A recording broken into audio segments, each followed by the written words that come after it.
दोस्तों 3 दिन की तेजी के बाद आज बाजार फिर से क्रैश कर गया। आज इंट्राडे में लाखों करोड़ रुपए का नुकसान हुआ है निवेशकों को। तो भारी भरकम गिरावट के पीछे 3-4 बड़े रीजन है जिसको समझने की कोशिश करेंगे। लग रहा था कि बाजार फिर से पटरी पे आ रहा है लेकिन ऐसा हुआ नहीं। आज जिस तरह से गिरावट हुई है उसमें शेयरों की जबरदस्त धुलाई हुई है। सबसे बड़ी प्रॉब्लम है कि पिछले साल भर में जो स्मॉल कैप वगैरह देख के मिड कैप भी खास तेजी नहीं बढ़ी थी, लेकिन गिरावट उससे ज़्यादा हो रही है। तो लोगों का सारा जो पोर्टफोलियो ग्रीन था वो रेड हो चुका है। ऐसे में अब क्या आगे आगे की संभावना बन रही है? क्या बाजार यहाँ से संभलेगा या फिर अभी भी बहुत बड़ी गिरावट बाकी है? एफआईआई का रुझान बाजार को लेकर कैसा है? क्या वो खरीदारी कर रहे हैं? समझने की कोशिश करेंगे इस वीडियो के माध्यम से। लेकिन फ्रेंड्स, उससे पहले अगर आप पहली बार हमारे चैनल पे आए तो चैनल को सब्सक्राइब कर दीजिए, एक बेल आइकॉन दबा दीजिए ताकि जब भी नया वीडियो बने पहला नोटिफिकेशन आपको मिले। वीडियो पसंद आए तो लाइक से जरूर कीजिए। चलो फ्रेंड्स, वीडियो स्टार्ट करते हैं। मैं हूँ आपका दोस्त एस बी दवे और हमारे अपने चैनल ऑनलाइन कमाई में आपका बहुत बहुत स्वागत है। सबसे पहले बीएसई सेंसेक्स की बात करें, 3 बजे का टाइम है। अभी बाजार क्लोज होने में आप देखें 30 मिनट बाकी है। 82,682 के स्तर पे इस समय आपको बाजार ट्रेड करता हुआ दिखाई देगा, जहां पे 1052 पॉइंट की भारी भरकम गिरावट है, यानी 1.26% गिर चुका है इस समय सेंसेक्स। कल आप देखें सेंसेक्स की क्लोजिंग 83,734 के स्तर पर थी, जबकि आज 83,969 यानी लगभग 200 पॉइंट की तेजी के साथ बाजार ने शुरुआत की। क्योंकि ग्लोबल मार्केट में जो सिग्नल थे वो पॉजिटिव थे, उसका असर यहाँ पर भी देखो कि बाजार ने शुरुआत तो पॉजिटिव की, लेकिन यही दिन भर का आप देखें हाई बनता हुआ बाजार का दिखाई दिया। वहीं से बिकवाली का माहौल बन गया। अभी लोग ज़्यादा रुकना पसंद नहीं करे। बाजार के ऐसे हालात नहीं है कि लोग लॉन्ग टर्म के लिए निवेश करें, वो शॉर्ट टर्म में ही पैसा कमाना चाहते हैं। 3 दिन की तेजी के बाद आज जो बिकवाली शुरू हुई उसने माहौल पूरा बिगाड़ा और देखे इंट्राडे में 82,588 का स्तर हमने देखा है। तो यहाँ पे अगर हम ऊपर के लेवल के हिसाब से तो 1300-1400 पॉइंट की भारी गिरावट आज देखने को मिली है बाजार में। तो अभी बाजार देखिए अपने ऑल टाइम हाई यानी 86,159 से अगर आप देखें तो यहाँ पे आपको अभी लगभग 4,000 पॉइंट के नीचे बाजार आ चुका है। और यहाँ पे इस साल जो 52 वीक का इसका लो बाजार का वो 71,425 था। तो बाजार ने अच्छी खासी दौड़ लगाई थी, लेकिन अब ऊपर के लेवल से जो गिरावट शुरू हुई है, जिसकी वजह से शेयरों में भारी गिरावट देखने को मिल रही है। अब यहाँ पे अगर हम बात करें निफ्टी 50 की तो 54,466 के स्तर पे इस समय आपको दिखाई देगा 1.37% की गिरावट देखो निफ्टी 50 में।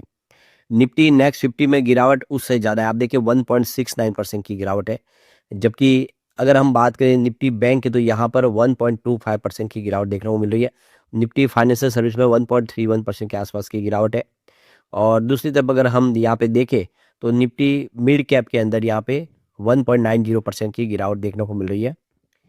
तो यहाँ पे देखें निफ्टी 100 में 1.42% की गिरावट, तो निफ्टी 200 में 1.42% की गिरावट है। निफ्टी 500 में 1.37% की गिरावट है। और निफ्टी मिड कैप 50 में 1.45% की गिरावट है। निफ्टी मिड कैप 100 में 1.41% की गिरावट है। यानी आज लार्ज कैप हो या फिर मिड कैप हो, एक सर की पिटाई हो रही है सभी जगह पे। यहाँ तक कि निफ्टी स्मॉल कैप 100 में 1.09% की गिरावट है। तो उल्टा स्मॉल कैप में गिरावट थोड़ी सी कम है, लेकिन मिड कैप और लार्ज कैप में गिरावट ज़्यादा है। इस समय इंडिया वीएक्स 9.26 पॉइंट ऊपर है। आप देख सकते हो कि काफ़ी ऊपर दिखाई दे रहा है।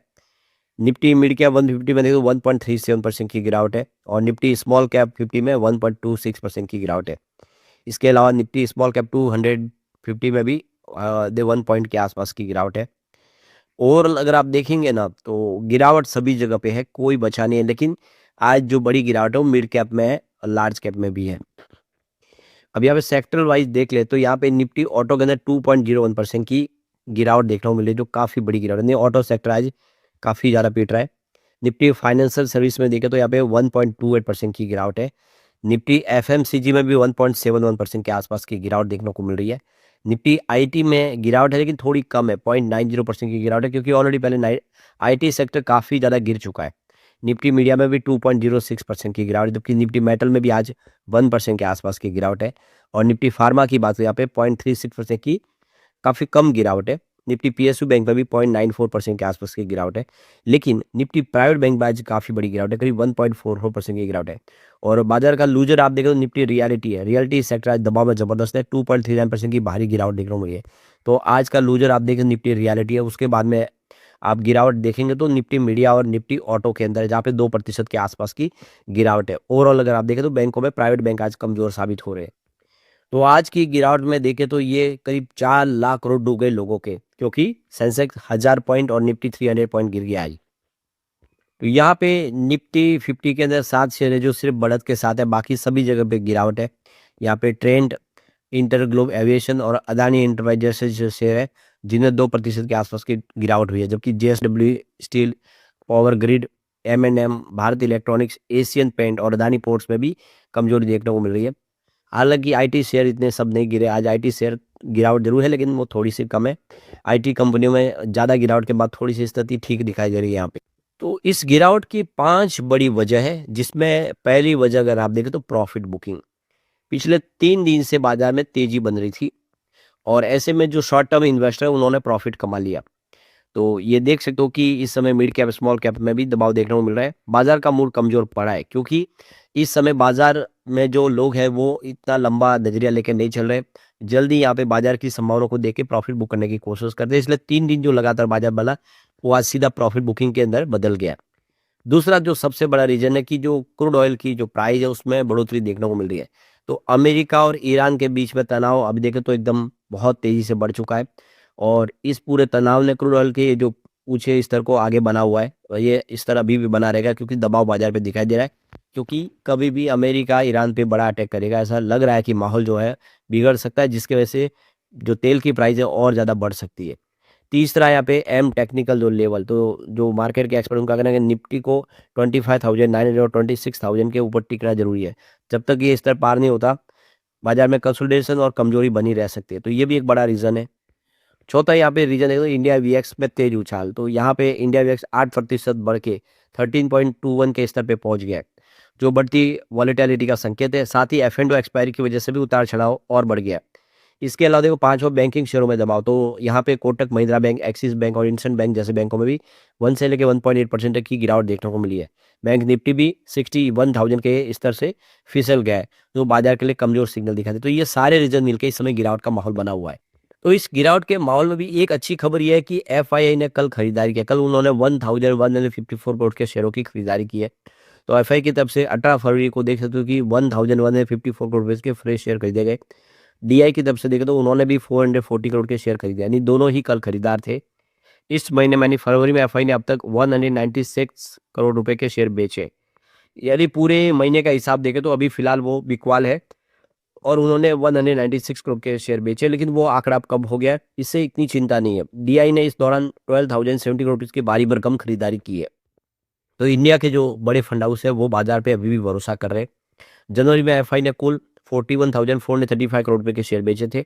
इस दौरान डीआई ने 69,220 करोड़ के शेयर खरीदे थे। तो बाजार को पूरा सपोर्ट मिला है डीआई की तरफ से। अब यहाँ पे देखो कि नया एक आईपीओ आ रहा है, क्लीन मैक्स एनवायरो एनर्जी का आईपीओ, जो 23 फरवरी को ओपन होने जा रहा है। तो ये देख सकते हो कि रिन्यूएबल एनर्जी कंपनी है clean max enviro energy solution, initial public offer लेके आ रही है ये 23 फरवरी को। तो निवेशक 25 फरवरी तक इसमें बोली लगा सकते हैं। कंपनी इस आईपीओ के जरिए 3,100 करोड़ का फंड जुटाना चाहते हैं। कंपनी में इसमें आप देखें ओएफएस भी है और फ्रेश शेयर भी है, इसका आपको खास ध्यान रखना है। तो आईपीओ खुलेगा 23 फरवरी को, क्लोज होगा 25 फरवरी को। शेयर अलॉटमेंट होगा 26 फरवरी को, ये ध्यान रखें। और रिफंड भी होगा 26 फरवरी को, अगर आपको शेयर नहीं मिलेंगे तो। लिस्टिंग 2 मार्च को होगी, इसका खास आपको ध्यान रखना है। लेकिन फ्रेंड्स, कोई भी इन्वेस्टमेंट करने से पहले अपने फाइनेंशियल एडवाइजर से एडवाइस ले ले या अपना खुद का रिसर्च करें, क्योंकि मैंने वीडियो आपके एजुकेशनल पर्पज के लिए ही बनाया। वीडियो पसंद आए तो लाइक से जरूर कीजिए और चैनल को सब्सक्राइब कर दीजिए। Thank you friends.